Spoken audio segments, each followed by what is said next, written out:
প্রিয় শিক্ষার্থী বন্ধুরা, তোমরা তোমাদের শিক্ষার সমস্ত তথ্য জানতে এবং সকল সমস্যার সমাধান জানতে এখনই জয়েন করো আমাদের ফেসবুক গ্রুপে।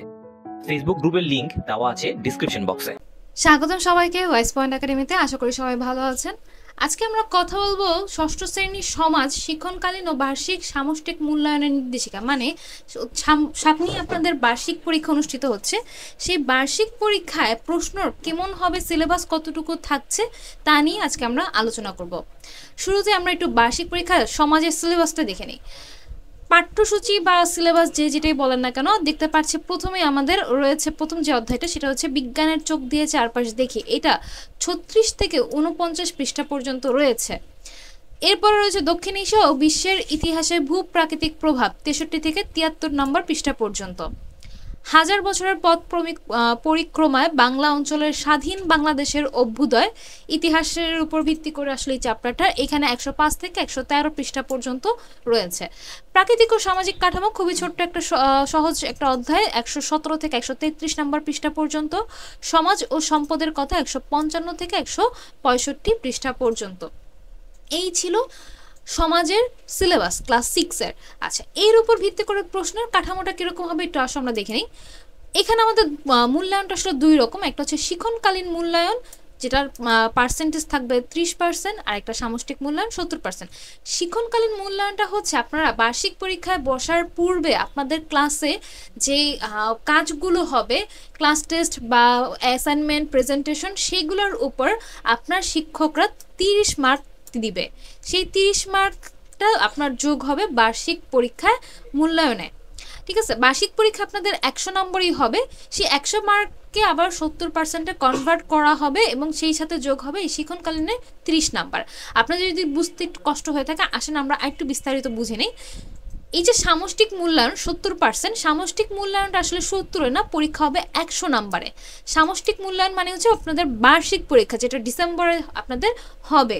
সেই বার্ষিক পরীক্ষাটা হবে 100 নাম্বারে। সেখানে কি কি থাকবে, বার্ষিক পরীক্ষার প্রশ্ন কাঠামোটা কিরকম হবে একটু দেখেন। শুরুতেই এমসিকিউ থাকবে 15টা, এক কথায় উত্তর থাকবে 10টা। 15টা এমসিকিউ এবং 10টি এক কথায় উত্তর মিলে হচ্ছে 25টা প্রশ্ন উত্তর আপনাকে দিতে হবে। এখানে প্রতিটা প্রশ্নের মান থাকবে 1, মোট নম্বর 25। এমসিকিউ 15 যোগ এক কথায় উত্তর 10, সর্বমোট 25 নাম্বার। ঠিক আছে, এটার সময় থাকবে আপনাদের 30 মিনিট। আচ্ছা, এরপরে আপনাদের সংক্ষিপ্ত প্রশ্ন 10টি থাকবে, যার যে 10টি থেকে আপনাদেরকে 10টি উত্তর দিতে হবে এবং প্রতিটা প্রশ্নের মান থাকবে 2 করে, এই 10 দুগুণে 20। এরপরে রচনামূলক প্রশ্ন থাকবে 2 রকম, একটা হচ্ছে দৃশ্যপটবিহীন, মানে এই রচনামূলক প্রশ্নের ক্ষেত্রে আপনাদেরকে কোনো দৃশ্য বা কোনো অনুচ্ছেদ দেওয়া থাকবে না, সরাসরি বই থেকে প্রশ্ন দেওয়া থাকবে, যেখানে আপনাদেরকে 3টি প্রশ্নের উত্তর দিতে হবে, মান হচ্ছে 5 করে, 3 5 15। এরপর রচনামূলক দৃশ্যপট নির্ভর, যেখানে কিনা প্রতিটা প্রশ্নের শুরুতে আপনাদেরকে কি দেওয়া থাকবে, একটা দৃশ্য দেওয়া থাকবে, একটা ছবি অথবা কোনো অনুচ্ছেদ, কোনো ছক, এই সব দেওয়া থাকবে। তার উপর ভিত্তি করে আপনাদেরকে 2টি প্রশ্ন দিতে হবে। ঠিক আছে, 2টি প্রশ্নের মান থাকবে 3 আর 5 এইভাবে। তাহলে আপনাদের টোটাল 5টা প্রশ্ন এখানে দিতে হবে, যার প্রতিটা প্রশ্নের মান থাকবে 8। মূলত এখানে যেটা হচ্ছে রচনামূলক প্রশ্ন দৃশ্যপট নির্ভর, সেখানে আপনাদেরকে 5টি প্রশ্নের উত্তর দিতে হবে, প্রতিটা প্রশ্নের মান থাকবে 8 করে। এবং 8টাকে কিভাবে ভাগ করেছে, 3 যোগ 5 এইভাবে ভাগ করেছে, কারণ এই 8 মার্কের যে প্রশ্নের উত্তর দিবেন সেখানে 2টা প্রশ্নে ভাগ করা থাকবে। ঠিক আছে, এই 40 15 20 এই মিলে হচ্ছে গিয়ে আপনাদের বাকি 75 মার্কস অ্যান্সার করবেন 2 ঘন্টা 30 মিনিটে। পুরো শুরুতেই যে 30 মিনিট পরীক্ষা দিয়েছিলেন এমসিকিউ আর এক কথায় উত্তর, সেটার মিলিয়ে আপনার সর্বমোট 3 ঘন্টার পরীক্ষা। এই যে 100 মার্কের পরীক্ষাটা দিলেন, এই 100 মার্কের মধ্যে আপনি যত নাম্বার পাবেন সেটাকে 70%-এ কনভার্ট করা হবে। 70%-এ কনভার্ট করা হয়ে গেলে আপনাদের যে শিক্ষণকালীন মূল্যায়ন, যেটার কথা বলছিলাম, যে আপনারা এখন ক্লাসের মধ্যেই আপনাদের যে মার্কসটা দেওয়া হবে সেই 30 মার্ক যোগ হবে। সেখানে কি থাকবে দেখেন, শিক্ষণকালীন মূল্যায়নে থাকবে অ্যাসাইনমেন্ট বা ব্যবহারিক কাজ, অনুসন্ধানমূলক কাজ, প্রতিবেদন প্রকল্প, শ্রেণীর কাজ, এখানে থাকতে পারে আপনাদের একক বা দলগত কাজ, ছক পূরণ, বক্স পূরণ, ফ্লোচার্ট অঙ্কন ইত্যাদি। এখানেও দেখেন এই কাজ করার জন্য পাঠ্য বইয়ের কী কী পৃষ্ঠা অনুসরণ করবেন সেটাও বলা রয়েছে। এখানে আপনাদের 44, 45, 43 পৃষ্ঠা সহ নির্ধারিত অভিজ্ঞতাগুলো অনুসরণ করতে হবে এবং এইভাবে আপনাকে 30 মার্ক এখানে অ্যান্সার করতে হবে। এইখানে সম্পূর্ণটাই আসলে আপনাদের স্কুল থেকে আপনার শিক্ষকরা যে নির্দেশনা দিবে সেটার উপর ভিত্তি করে আপনাকে মার্কসটা দিবে।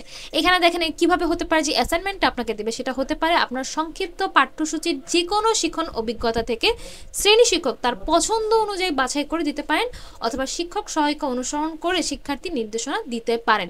আসলে এই পুরো ব্যাপারটাই নির্ভর করে আপনার স্কুলের শিক্ষকের উপর। এক এক স্কুল আসলে এক এক রকমভাবে এটা আপনাদেরকে দিয়ে দিবে।